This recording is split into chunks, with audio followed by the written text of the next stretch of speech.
Welcome back my friends, स्वागत है आप सभी का। देखिए, आज का जो हमारा टॉपिक है वो है बेसिस ऑफ अकाउंटिंग। दो तरह के बेसिस ऑफ अकाउंटिंग होती है, एक कैश बेसिस ऑफ अकाउंटिंग और दूसरी एक्रूअल बेसिस ऑफ अकाउंटिंग, जिसको मर्केंटाइल बेसिस ऑफ अकाउंटिंग भी कहा जाता है। एक क्वेश्चन है, देखते हैं इस क्वेश्चन को। देखिए यहाँ पे क्या है, during the financial year 2014-15 Ramesh had cash sales. Ramesh ने कैश सेल करी थी कितने रुपए की? 3,90,000 रुपए की। देखिए, कैश बेसिस ऑफ अकाउंटिंग क्या कहता है? कैश बेसिस ऑफ अकाउंटिंग ये कहता है कि जितना भी पैसा आप रिसीव करते हैं कैश में, या जितना भी पैसा आप पे करते हैं, ठीक है, कैश के माध्यम से, यानी कि वही चीज़ आप इंक्लूड करते हैं कैश बेसिस ऑफ अकाउंटिंग में। यहाँ पे देखिए, कैश में सेल की गई तो रेवेन्यू हमारा जनरेट हुआ होगा। मैंने लिख दिया रेवेन्यू, रेवेन्यू लिखा और कितने रुपीस का? 3,90,000 रुपए का। इतना पैसा आपके पास इनफ्लो हुआ, इतना कैश इनफ्लो हुआ। अच्छा, माइनस जो भी आपका खर्चा है। अब देखिए खर्चा क्या है, आगे क्या दिया हुआ है? And credit sales. क्या इस चीज़ को रिकॉर्ड किया जाएगा? क्रेडिट सेल्स ऑफ 1,60,000, इसको रिकॉर्ड नहीं करेंगे। कैश बेसिस ऑफ अकाउंटिंग में केवल कैश से जुड़ा लेन देन ही लिया जाता है। क्रेडिट सेल्स हमारा यहाँ नहीं आकर एक्रूअल बेसिस ऑफ अकाउंटिंग जब हम करेंगे तब इंक्लूड की जाती है, कंसीडर की जाती है। अच्छा, हिज एक्सपेंसेस, उसके एक्सपेंसेस हुए थे कितने? 2,70,000 रुपए के। क्या ये पूरे के पूरे एक्सपेंसेस आ जाएंगे? नहीं, ये पूरे के पूरे एक्सपेंसेस खर्चे आप नहीं ले सकते, क्योंकि देखिए 2,70,000 रुपए के आगे भी एक अमाउंट दिया है और बोला गया कि out of which ₹80,000 is still to be paid.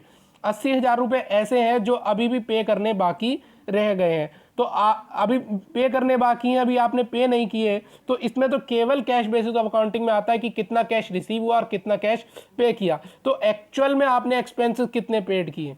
Actual में आपने एक्सपेंसेस पे किए होंगे फ्रेंड्स 1,90,000 रुपीज़ के। 1,90,000 रुपये के एक्सपेंसेस आपने पे किए होंगे। तो आपका जो इनकम निकल के आया, नेट इनकम, वो कितना आया? 2 लाख रुपीज़ की आपकी नेट इनकम निकल के आई, और यही पूछा गया था इस क्वेश्चन में। चलिए आगे बढ़ते हैं। देखिए, कैश बेसिस ऑफ अकाउंटिंग क्या कहता है? Under the cash basis of accounting entries in the books of accounts are made. वही एंट्रीज की जाएंगी जो रिलेटेड होंगी कैश के रिसीव से, रिसिप्ट से या फिर पेड से, यानी कैश में जो भी जुड़ा लेन देन है वही लिया जाएगा। अगर कुछ अमाउंट ड्यू रह जाएगा, अगर कुछ अमाउंट ड्यू रह जाएगा तो उसको नहीं लेंगे। जैसे पिछले में देखिए 80,000 रुपये क्या था आपका? Is still to be paid था, ड्यू था फ्रेंड्स। ये आपका क्या था? 80,000 रुपये, ये आउटस्टैंडिंग था। और आउटस्टैंडिंग जितने भी आपके खर्चे होते हैं उसको आप नहीं लेते हैं, एक तो क्रेडिट सेल को और एक आउटस्टैंडिंग जो भी आपका एक्सपेंस है उसको आप नहीं लेंगे। कहाँ नहीं लेंगे? कैश बेसिस ऑफ अकाउंटिंग में। तो वहीं यही वो बात बोली गई है कि आप केवल कैश से रिलेटेड जो भी रिसीव हुआ है आपको या पे हुआ है वही चीज़ लेंगे, and not when the receipts and payments become due. और जो चीज़ आपकी ड्यू रह गई है उसको आप कंसीडर नहीं करेंगे। दूसरी चीज़, revenue is recognise at the time. Revenue उस समय रिकॉग्नाइज माना जाएगा व्हेन कैश इज रिसीव, जब आपको एक्चुअल में कैश रिसीव हो जाएगा, not at a time of sale. अगर आपने सपोज करो सेल कर दिए और उस सेल में कुछ क्रेडिट सेल भी इंक्लूड है, तो क्रेडिट सेल को आप कंसीडर नहीं करेंगे। आप उसी सेल को कंसीडर करेंगे जो आपका कैश में हुई है, जिसको आपका अगर पैसा आपको मिल गया है, कैश में पैसा रिसीव हो गया है, तो उसकी एंट्री कर देंगे। पर जिसका पैसा भी आपको मिलना बाकी है जिस सेल का, उसको आप कंसीडर नहीं करेंगे। और change of ownership of goods and services from seller to buyer. देखिए, expenses are recorded only at the time of actual payments. खर्चे तभी, सिमिलरली एक्सपेंसेस तभी रिकॉर्ड किए जाएंगे जब आप उनका एक्चुअल पेमेंट कर देंगे, according to the cash basis of accounting. अच्छा, इसका डिफरेंस की बात दे रखी है, यानी जितना आपने कैश में रेवेन्यू हुआ, जितना आपको टोटल रेवेन्यू रिसिप्ट हुआ, पैसा आपके पास आया, और जितना आपने पैसा पे कर दिया, जितना खर्चे का पैसा आपने पेमेंट कर दी, तो उसके जरिए आपका एक तो प्रॉफिट निकल के आएगा या फिर लॉस देखा जाता है। प्रॉफिट एंड लॉस इस तरीके से आता है कैश बेसिस ऑफ अकाउंटिंग में। Receipts and payments accounts prepared. Receipts और पेमेंट अकाउंट प्रिपेयर किया जाता है कैश बेसिस ऑफ अकाउंटिंग, ये क्वेश्चन 1 नंबर का है कि कौन सा अकाउंट प्रिपेयर किया जाता है according to cash basis of accounting. तो ये 1 मार्क्स का आता है आपका कि receipts and payments accounts prepare किया जाता है cash basis of accounting. Now कौन कौन सी ऑर्गेनाइजेशंस हैं, कौन कौन सी ऑर्गेनाइजेशंस होती हैं, जैसे कि नॉट फॉर प्रॉफिट ऑर्गेनाइजेशन, जिस एनपीओ वाला चैप्टर है क्लास 12 का, उसमें भी दी हुई है बातें कि जैसे कि चैरिटेबल इंस्टीट्यूशंस हैं, क्लब्स हैं, स्कूल्स हैं, यहाँ पर इस चीज़ को लिया जाता है। चैरिटेबल इंस्टीट्यूशंस, क्लब्स, स्कूल्स, ये सब क्या है, नॉट फॉर प्रॉफिट ऑर्गेनाइजेशन है। ये केवल कैश से रिलेटेड लेन देन करती हैं कि इनके पास कितना डोनेशन आ गए, कितना खर्चा हुआ इनका, वो सब कैश में से रिलेटेड ही लिया जाता है। अच्छा, these expenses and incomes are not considered, ये एक्सपेंसेस और इनकम्स कंसिडर्ड नहीं किए जाते हैं कैश बेसिस ऑफ अकाउंटिंग में। कौन कौन से हैं, जैसे कि आपका आउटस्टैंडिंग एक्सपेंसेस है, prepaid expenses, accrued income, income received in advance. इसके लिए मैं अलग से एक वीडियो बना दूंगा फ्रेंड्स, जो कि जिसको आप देख सकते हैं। अभी फिलहाल ऐसे बता देता हूँ, जैसे आउटस्टैंडिंग एक्सपेंस अभी पीछे ही आया था कि due but which have not yet been paid, जिसको आपने अभी पे नहीं किया है, जो जैसे कि आउटस्टैंडिंग रेंट कह सकते हैं या सैलरी कह सकते हैं, आउटस्टैंडिंग सैलरी, ठीक है। प्रीपेड एक्सपेंसेस, जैसे कि आपका प्रीपेड इंश्योरेंस होता है, अभी मैं ये मान के चल रहा हूँ कि अभी आपको आता है, ठीक है। अगर कोई दिक्कत है तो आप कमेंट बॉक्स में भी लिख सकते हैं, इससे रिलेटेड मैं एक और वीडियो आपके लिए बना दूंगा, शॉर्ट वीडियो, जिसमें आपको सारा ये समझ में आ जाएगा। नेक्स्ट, मिस्टर राजेश एक होम्योपैथ डॉक्टर है। In practice has been advised by his accountant to maintain his books on accrual basis. ये एक्रूअल बेसिस पे इनके अकाउंटेंट ने इनको एडवाइस दे दी है कि आप एक्रूअल बेसिस पे बनाइए, जबकि ये प्रेजेंट में क्या बना रहे थे, प्रेजेंटली जो फॉलो कर रहे थे वो कैश बेसिस को फॉलो कर रहे थे। क्या आप एग्री हैं इनकी अकाउंटेंट की एडवाइस से? आपको एक रीज़न देना है।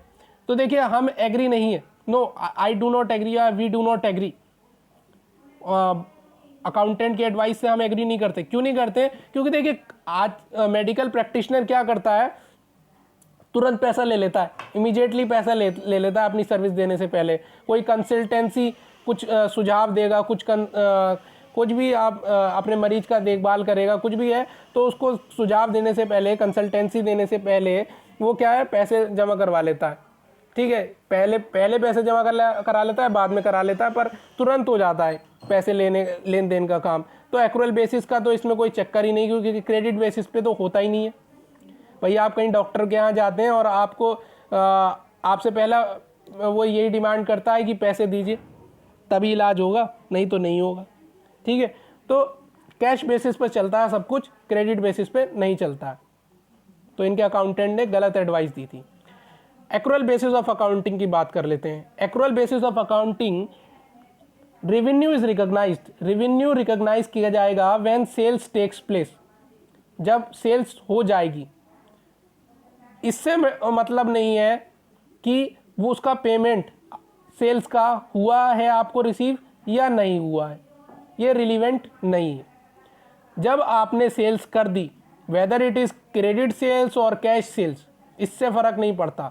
यानी सेल्स हो गई है तो आप तुरंत एंट्री उसकी बुक्स ऑफ अकाउंट्स में कर देंगे। या ownership of goods and service आपने क्या कर दी है, ट्रांसफ़र कर दी है, चेंज हो गई है, सेलर से बायर को आपने सामान दे दिया, भले ही उसका पैसा आपके पास आया या ना आया हो, उससे कोई मतलब नहीं एक्रूअल बेसिस ऑफ अकाउंटिंग में। इसमें दोनों चीज़ें आती हैं, कैश बेसिस और क्रेडिट बेसिस।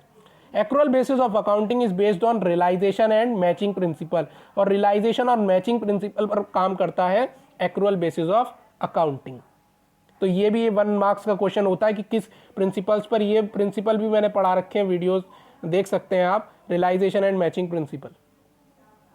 यानी कि मैचिंग प्रिंसिपल क्या कहता है कि जिस साल का खर्चा है उसी साल के इनकम के साथ मैच होना चाहिए, ठीक है।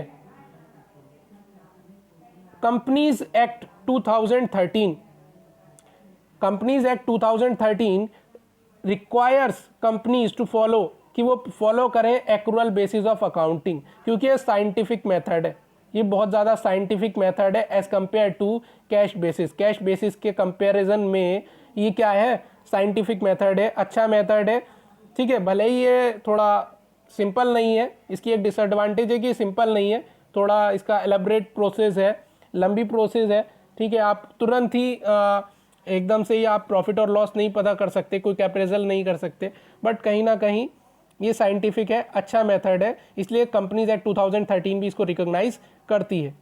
Under accrual basis of accounting outstanding and prepaid expenses are adjusted. इसमें आउटस्टैंडिंग और प्रीपेड एक्सपेंस एडजस्ट किए जाते हैं। एक्रूड इनकम और इनकम रिसीव्ड इन एडवांस, ऐसी इनकम जो आपको पहले ही सर्विस देने से पहले या गुड्स को सेल करने से पहले ही आपका पैसा मिल गया हो, तो वो सब रिकॉग्नाइज किया जाता है इस तरह की एक्रूअल बेसिस ऑफ अकाउंटिंग में। फॉर असर्टेनिंग, ताकि आपको क्या पता चल सके, प्रॉफिट और लॉस सही पता चल सके अकाउंटिंग पीरियड का। डिफरेंस देख लेते हैं। Cash basis of accounting, cash transactions, इसमें क्या है, कैश ट्रांजैक्शंस रिकॉर्ड की जाते हैं, जबकि एक्रूअल बेसिस ऑफ अकाउंटिंग में कैश और क्रेडिट दोनों तरह के ट्रांजैक्शंस रिकॉर्ड किए जाते हैं। Cash basis of accounting is not recognise, ये रिकॉग्नाइज नहीं की गई है, is not recognise by companies act 2013। वहीं accrual basis of accounting is recognised by companies act 2013।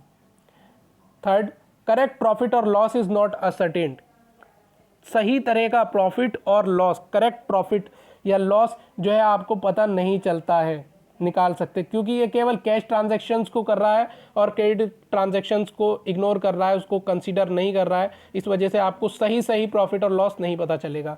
अब एक्रूअल बेसिस ऑफ अकाउंटिंग में आपको प्रॉफिट और लॉस बिल्कुल सही पता चलता है, इसके साथ साथ आपको बैलेंस शीट का भी सही से, assets and liabilities, besides assets and liabilities भी आपको सही से पता चलती हैं, बिकॉज क्योंकि ये कैश और क्रेडिट ट्रांजैक्शंस दोनों तरह के ट्रांजैक्शंस को रिकॉर्ड करता है फ्रेंड्स। अच्छा, यहाँ वीडियो ख़त्म होती है, और कुछ बच्चों को अगर कोई दिक्कत आती है तो वो पूछ सकते हैं।